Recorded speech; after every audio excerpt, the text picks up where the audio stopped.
is for this FMF XTR stem riser, and it doesn't want to thread onto your head cassette. So if it doesn't want to thread on, this one for some reason had a messed up bolt, a defect in the bolt, and the bolt head wouldn't thread into it. So in order to pull it apart, you had to physically break it into two pieces. So you have to unscrew the one side of the bolt piece from this part, and then there's another back part.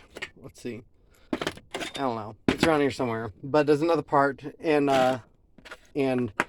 that part goes in to the front side. And once you get it down, you have to hammer this out, basically hammer out the center core, and then you can remove the bolt that's in there, that's in this hole.